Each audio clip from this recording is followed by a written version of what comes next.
퇴근 후에만 열리는 마법 서점 제2화 이름을 되찾은 엄마. 안녕하세요 여러분. 오늘 하루도 정말 고생 많으셨습니다. 어떤 하루를 보내셨을까요? 바쁜 일상 속에서 잠시 마음을 내려놓을 수 있는 시간, 어른들을 위한 따뜻한 이야기로 여러분을 다시 찾아왔습니다. 퇴근 후에만 열리는 마법 서점 그 두 번째 이야기를 들려드리겠습니다. 오후 3시 초등학교 앞 횡단보도입니다. 학교 시간이 되자 학부모들이 하나둘 모여들기 시작합니다. 그 사이에서 한 여성이 조용히 서 있습니다. 이름은 수진, 올해 35입니다. 민준이 엄마, 한 학부모가 반갑게 손을 흔듭니다. 민준이 엄마 오셨네요. 어제 알림장 확인하셨어요? 다른 엄마가 다가옵니다. 수진은 습관적으로 미소를 지으며 인사를 받습니다. 민준이 엄마, 동네에서도 학교에서도 심지어 남편 회사 사람들 앞에서도 수진은 늘 그렇게 불립니다. 아이를 데리고 집으로 돌아오는 길, 수진은 문득 걸음을 멈춥니다. 편의점 유리창에 비친 자신의 모습을 보며 생각합니다. 내 이름이 뭐였지? 물론 압니다. 이수진. 하지만 그 세 글자를 마지막으로 누군가에게 불린 게 언제였는지 기억나지 않습니다. 저런 전 디자인 회사에서 일할 때였을까요? 그때는 동료들이 수진씨 이번 프로젝트 어때? 하며 자연스럽게 불러주었는데 말이죠. 6년 전 둘째를 낳고 회사를 그만둔 이후로 수진은 늘 누군가의 엄마, 누군가의 아내로만 불렸습니다. 저녁 설거지를 하다가 수진은 서랍 깊숙한 곳에서 오래된 명함 한 장을 발견합니다. 이수진, 시각 디자이너. 빛바랜 명함을 보며 수진은 잠시 그때를 떠올립니다. 밤늦게까지 작업에 몰두하고 클라이언트와 치열하게 토론하고 자신만의 작품을 완성했을 때의 성취감. 그때 수진은 분명 무언가를 해내는 사람이었습니다. 요즘 수진은 재취업을 고민하고 있습니다. 아이들이 학교에 가면서 조금씩 시간이 생겼기 때문입니다. 하지만 이력서를 쓰려고 하면 자꾸 손이 멈춥니다. 6년이라는 시간. 나는 그동안 뭘 한 거지? 이력서에 뭘 써야 하지? 그날 밤 가족들이 모두 잠든 후 수진은 답답한 마음에 혼자 집을 나섭니다. 특별한 목적지도 없이 그냥 걷고 싶었습니다. 평소 다니던 길을 걷다가 수진은 이상한 골목을 발견합니다. 분명 이 동네에 10년은 살았는데 한 번도 본 적 없는 좁은 길입니다. 골목 끝에서 따뜻한 주황빛이 새어나옵니다. 마치 겨울밤 할머니 집 창문에서 나오던 그 온기처럼 말이죠. 이끌리듯 걸어가니 낡은 나무 간판이 보입니다. 달빛 재본소, 퇴근 후 서점. 오늘 당신에게 필요한 단 한 권. 수진은 잠시 망설입니다. 나는 퇴근도 아닌데. 하지만 문고리에 손을 대자 문이 저절로 열립니다. 서점 안으로 들어서자 작은 풍경 소리가 울립니다. 따뜻한 조명과 오래된 책 냄새, 그리고 허브차의 은은한 향이 수진을 감쌉니다. 카운터 뒤에서 달님이 조용히 일어섭니다. 어서 오세요.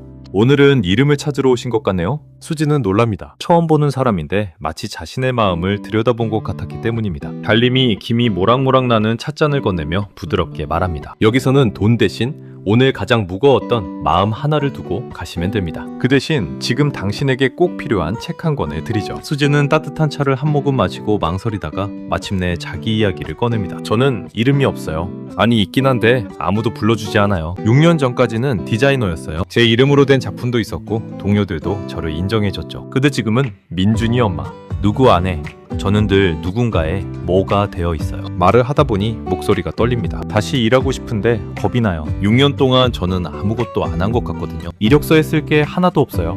달님은 고개를 끄덕이며 책장 사이로 걸어갑니다. 그리고 진한 보라색 표지의 책 한 권을 조심스럽게 꺼내옵니다. 수진 씨에게 필요한 책은 이것 같네요. 달님이 표지를 보여줍니다. 오래된 서랍 속의 지휘자. 이 책은 읽는 것이 아니라 직접 체험해보는 책이에요. 준비되셨다면 펼쳐보세요. 수진이 책을 펼치자 글자 대신 부드러운 빛이 쏟아져 나옵니다. 눈을 깜빡이고 뜨니 수진은 거대한 콘서트홀 무대 한가운데 서 있습니다. 앞에는 수십 명의 연주자들이 악기를 들고 앉아 있습니다. 하지만 상황이 엉망입니다. 바이올린 연주자는 울고 있고 첼로와 트럼펫 연주자는 서로 다투고 있으며 드럼 연주자는 아예 딴청을 피우고 있습니다. 지휘자님, 언제 시작하시나요? 누군가의 목소리에 수진은 자신의 손을 봅니다. 언제부터인가 손에 가느다란 지휘봉이 들려 있습니다. 저는 지휘를 할 줄 몰라요. 하지만 연주자들은 수진을 바라보며 기다리고 있습니다. 수진은 어쩔 수 없이 지휘봉을 듭니다. 그런데 이상합니다. 몸이 저절로 움직입니다. 먼저 우는 바이올린 연주자에게 다가갑니다. 아이를 달래듯 부드럽게 어깨를 토닥이며 말합니다. 괜찮아요. 천천히 해도 돼요. 실수해도 괜찮으니까 마음 편히 해봐요. 그 말에 연주자가 조금씩 진정됩니다. 수진은 깨닫습니다. 이건 밤마다 악몽에 시달리는 아이를 달랠 때 쓰던 방법이잖아. 다음은 싸우고 있는 첼로와 트럼펫 연주자들입니다. 수진은 두 사람 사이에 서서 각자의 이야기를 차근차근 들어줍니다. 둘 다 맞는 말이에요.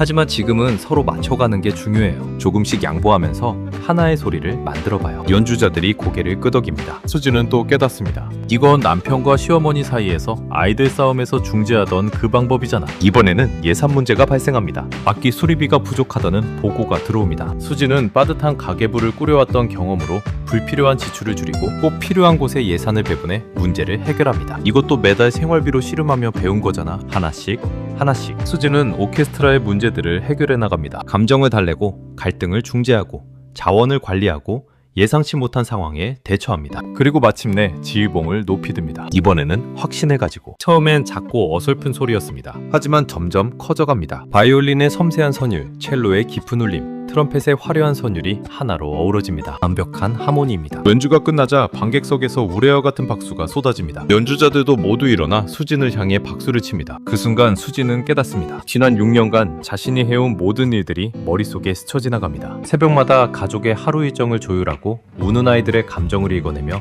남편의 스트레스를 풀어주고 양가 부모님 사이의 균형을 맞추고 한정된 생활비로 가게를 운영하고 갑작스러운 아이의 열이나 사고에 순발력 있게 대처하던 모든 순간들. 그것은 아무것도 아닌 일이 아니었습니다. 세상에서 가장 복잡한 프로젝트를 매일 관리하는 전문가의 능력이었습니다. 달님의 목소리가 무대 위로 들려옵니다. 수진 씨는 지난 6년간 한순간도 쉬지 않고 일했어요. 가정이라는 가장 복잡한 무대에서 매일 지휘를 했죠. 감정 관리, 갈등 조정, 자원 배분, 위기 대처. 이 모든 능력은 어떤 회사에서도 찾기 어려운 귀중한 전문성이에요. 음악이 사라지고 수지는 다시 서점의 따뜻한 의자에 앉아 있습니다. 볼을 타고 눈물이 흐릅니다. 하지만 이번엔 슬픔이 아니라 깨달음의 눈물입니다. 저는 멈춰있지 않았어요. 매일 지휘를 하고 있었구나. 다른 종류의 전문가가 되어 있었네요. 알림은 작은 액자 하나를 건넵니다. 그 안에는 새로운 명함이 들어있습니다. 이수진, 가정운영 전문가 겸 프로젝트 매니저. 이건 선물이에요. 수진 씨의 진짜 이름과 진짜 직함이에요. 세상이 인정해주지 않아도 수진 씨는 이미 최고의 전문가였어요. 수진은 액자를 꼭 애씁니다.